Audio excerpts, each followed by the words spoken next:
They just slapped a diagnosis on me and gave me some meds, and I was on my way. This is so embarrassing to admit. Hello, landing crew. Welcome to today's video of why I have decided to get myself an autism evaluation. That's been a big question, right? I'm 34 years old. Like, why now, Stephanie? So I'm going to talk about many different things. The first part of the video, I'm going to talk about why, what the reasons are, what's the benefit kind of thing. And then the second part, I'm going to talk about kind of what led me here, because clearly I didn't wake up one day and be like, you know what, let's get an autism evaluation. So we're going to talk all about that. This is actually going to be the first part of a series I'm going to be doing. You guys are going to get to know me a lot, get to know a lot of information about me that I haven't shared, and I'm going to be as real and transparent as I feel comfortable with.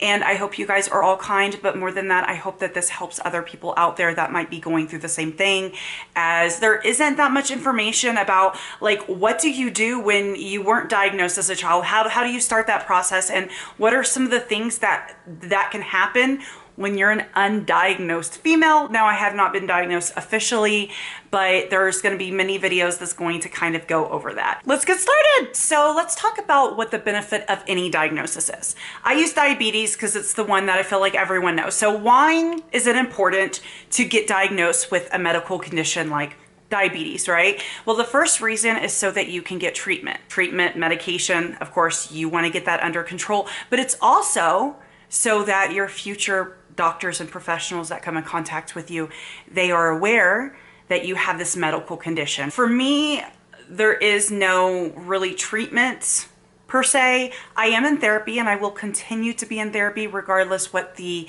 end results of this evaluation is. This is a comment that's made a lot, that there's some benefit, like monetary benefit, to me getting diagnosed, and there is not.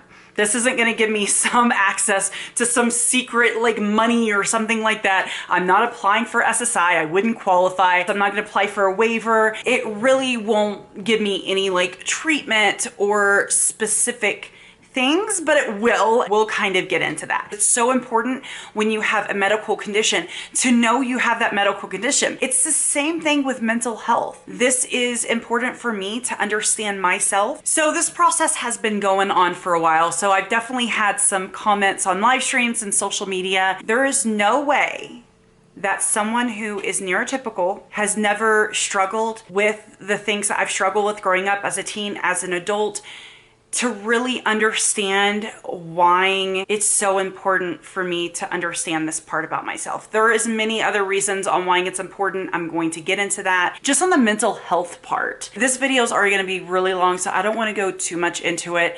But when you've spent your entire life knowing that you are different, knowing that you don't function and act like everyone else, to finally know that, oh my goodness, like, maybe I'm not defective. Maybe there really is something that explains this so I can understand myself better. And I will tell you, once I started the process, I got an intake, I've been seeing a therapist weekly who actually specializes in autism in females. Like, to really understand myself better is so eye-opening. And it's not just for my information, it's for those around me. Lonnie's able to accommodate to my needs now.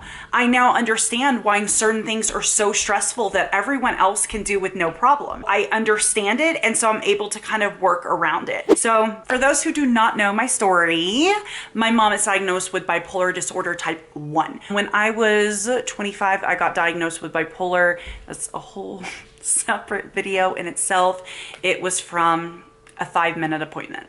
They just slapped a diagnosis on me and gave me some meds, and I was on my way. Since then, I have had multiple psychiatrists and psychologists, and a lot of people tell me that I don't fit the normal mold of a bipolar patient, which isn't right or wrong. I am not here to put any stigmas on that, but my reactions to things aren't that of a typical bipolar patient. But I also know with a lot of bipolar patients, it's very common to want to not keep that diagnosis or not want to be on meds. So I didn't want to be that person. So I've always just kind of stayed with, okay, well, this is what we have and let's move on. They never gave me another explanation for it. So I just kind of accepted it that I was maybe on more of the milder side of it, because any mental health diagnosis, it is a spectrum, right? Like you can take 10 people that are diagnosed with depression or anxiety, and they're all going to be affected in different ways to different severities. Now,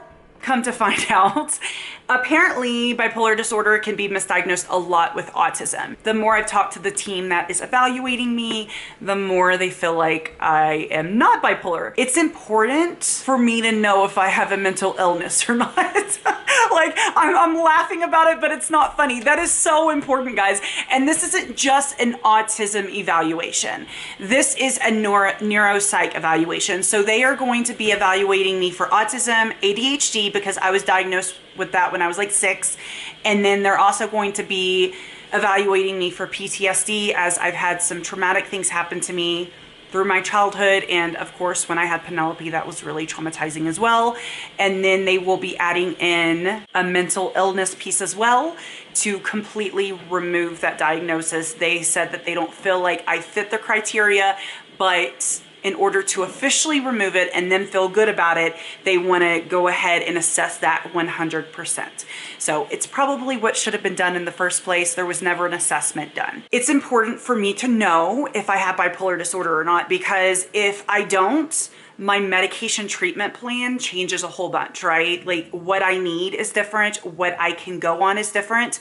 Right now, they refuse to put me on a stimulant because I have that bipolar diagnosis. And a lot of times if you put a bipolar patient on a stimulant, it can induce mania. So you don't want to do that. So I'm just kind of left to kind of deal with my ADHD symptoms and just try to do the best I can, which is not really good, okay? I've had to stop this video so many times because I've lost my train of thought. So that's really important for my professionals, for my therapist, for my psychiatrist, for any doctors that come in contact with me in the future, to know if I'm on the spectrum or not, because that's also going to be how I process information as well. I will tell you, since we've gotten this information, and Lonnie and I have both kind of done our own research and understanding, and we've kind of talked about different things, it's really helped to Lonnie accommodate to me. And since Lonnie has been able to just change a few simple things that he does with me, it's made my life a lot easier, and it's made the way I'm able to function day to day easier as well. Before I realized that my issues were sensory issues, there were some days that Lonnie would go to like rub on me, hug me, kiss me. And it wasn't that I didn't love my husband. It's almost like it's like my body was like repelling it, like rejecting it. And so before we realized that it was sensory issues, Lonnie just kind of hurt his feelings, as it would hurt anyone's feelings. It's like, oh, okay, all right. But now understanding that it's a physical thing that I can't control. There are just some days I'm sensory tapped out and I don't want to be touched. Like it literally makes me feel like I have like bugs crawling under my skin. It's that bad. So now he understands that. I can function in a lot of chaos. I'm really good at that. Obviously, I have 6 kids, 4 special needs. My life is just chaotic and busy all the time. But there comes a point where if there's too much stimulation, too much going on, too much pressure, I literally just shut down, and I can't help that. And so for him to understand that that's how it may look like, it does good. And it's good for him to know this, because I can pretend that everything is okay really, really, really well. For him to kind of learn, okay, this is what Stephanie looks like when she's like pretending everything's okay, but everything is not okay. So it's very helpful for my family and friends to understand that about me, so that they can understand me more, understand that I am not purposely trying to be rude, or I'm not purposely trying to be a certain type of way. This isn't gonna where I'm gonna go into like some new therapy, or I'm going to have some like access to services. This is honestly so I can understand myself better, and so all of the professionals and family and friends that come in contact with me can understand me, and my doctors can give me the proper care. So let's talk about how we came to here, how we came to me getting an evaluation. It's such a long story. And I will be doing a story about my signs in childhood, traits that kind of shown up, and things that I do now. I feel like a lot of these are going to be long, so just bear with me. And I'm an over explainer, so I'm so sorry ahead of time. I'm sure I could have made this in like a 10-minute video, and I'm sure it's going to be like 35 minutes, but whatever. Basically, I never considered myself being on the spectrum. ever. I really thought that when Noah was being diagnosed that it was just a random thing that had happened and he was autistic and that was that. It did click in me when he was like 8, when someone had said that kids with sensory issues, they don't like loud noise or loud music, but if they control the volume, they're okay with it, because that's how Noah was.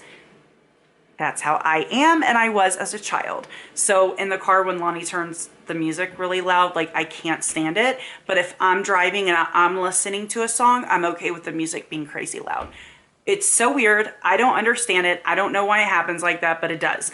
I've known all of my life that I've had issues like water on my face, showers, rain, all of that. It just literally feels painful. So I thought, well, Noah definitely gets his sensory issues from me because I have a long list of sensory problems. I never considered that I was on the spectrum. I never really realized that the things I did was stimming. Like when you've grown up your entire life living a certain way, doing certain things, having specific behaviors, you don't think it's odd. I didn't think it was odd. And then I remember specifically this, when Noah was 10, he would watch shows on Netflix.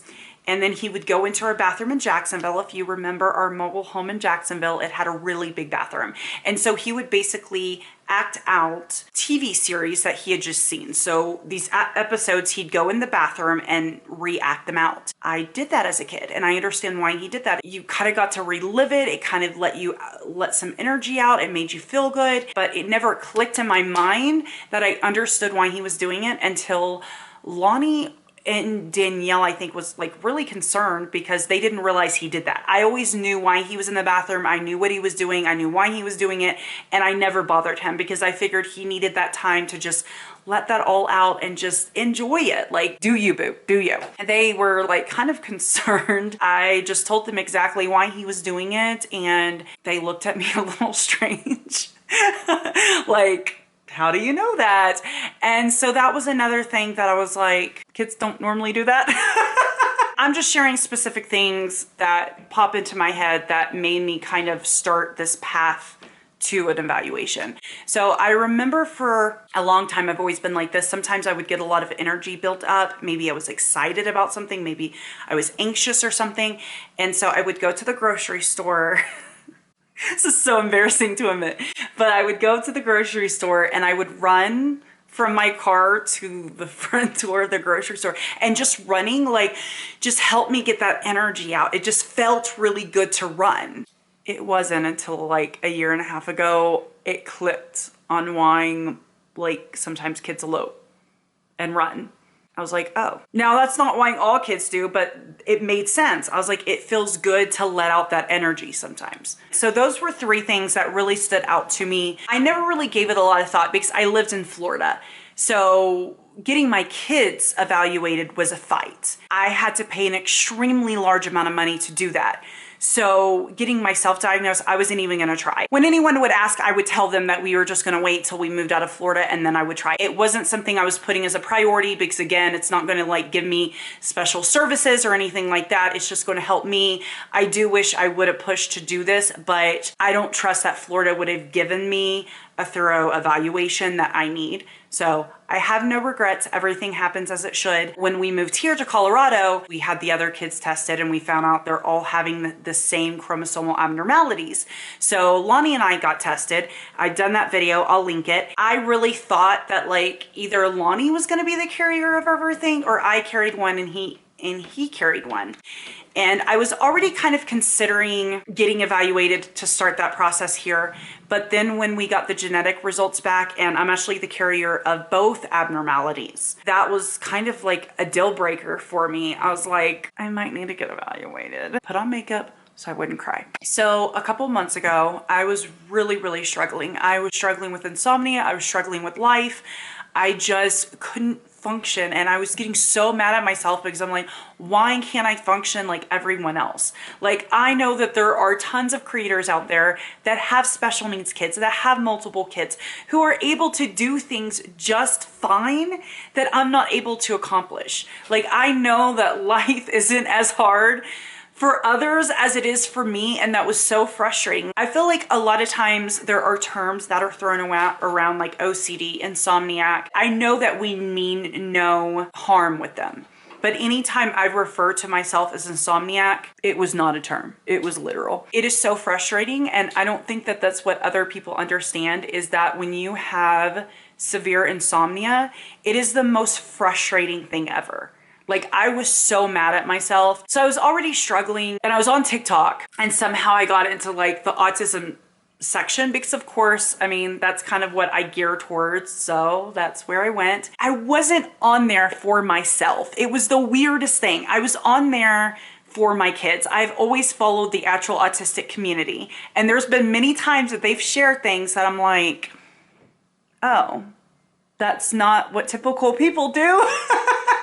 So I've always followed them because I want to understand the actual autistic community, because guess what? My kids are not going to be kids forever. One day they're going to be adults, and I've always had that stance. So I was on the adult side of the autism community of TikTok. It's like autistic TikTok or something like that. I had come across this one woman, very adorable. She actually got diagnosed in her 20s. I'll link her TikTok below.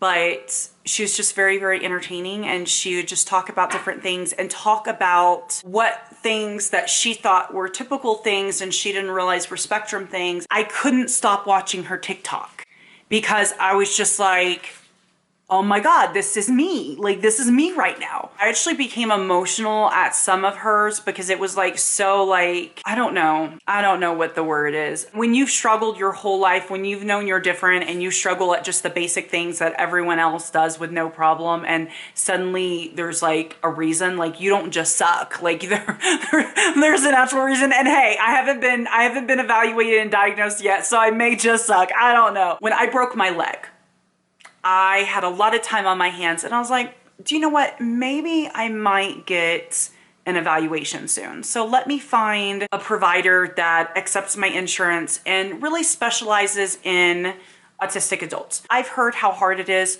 for adults to get evaluated, one, diagnosed, two. So I really wanted to be careful who I went to. And so I had asked for recommendations on a local special needs group here in Colorado. A lot of people had suggested this specific clinic that I'm going to. And so I did more research about it, and a lot of autistic, like adult females, got diagnosed through this clinic and had wonderful things to say about them, and I have wonderful things to say about them. For me, it was realizing that knowing and understanding myself could make my life easier. It could make my mental health better. Before, it was more of a, oh, I'm just curious. If anything, it could encourage other teenagers or adults that might be going through the same thing. I feel like deep down it is more for other people, but in that moment, I realized it was for me. Like, it was something I wanted to know. Like, I wanted to understand myself better, and it wasn't as clear cut as I thought. So that kind of started me on the path to, I feel like, self-discovery, like understanding myself. And I'm not going to go in too much into what we've done and everything like that, because we've kind of been through the process, and I've documented on vlogs, so you'll get that. That will be the next video, where I go from the process of the intake all the way through the results of the evaluation. But basically, to kind of give you a preview of what the next video will be, I contacted them a few days later. They called me. They did like a pre-assessment. Then they scheduled me for an intake. And the intake was to kind of determine exactly what I needed, other than just an autism evaluation, because again, I was diagnosed with ADHD as a child. I've been diagnosed with bipolar disorder. And so it's really important to do a full neuropsych so they can understand me as a whole. That evaluation is being broken up into 2 days later this week, because it's so lengthy and so long. Lonnie also had to do like an hour assessment on myself to just kind of answer behaviors and things like that. So that's kind of like the full process. And then I will find out the results in a couple weeks, as it takes them a little bit to write up the report. On the next 3 videos, I'm going to do Q&As. Each night that these videos go up, I will be doing a 1 to 2 hour live stream on YouNow. YouNow is a live streaming app. It is free to sign up. Just download it on your tablet or phone, or you can go to younow.com/artlandingcrew. It's just to answer questions, just to kind of talk in real time and talk this out with anyone that is kind of wanting to discuss this with us. So that's it. Where you move, make me blind. You will always be there. There's no doubt in my mind. You will always be the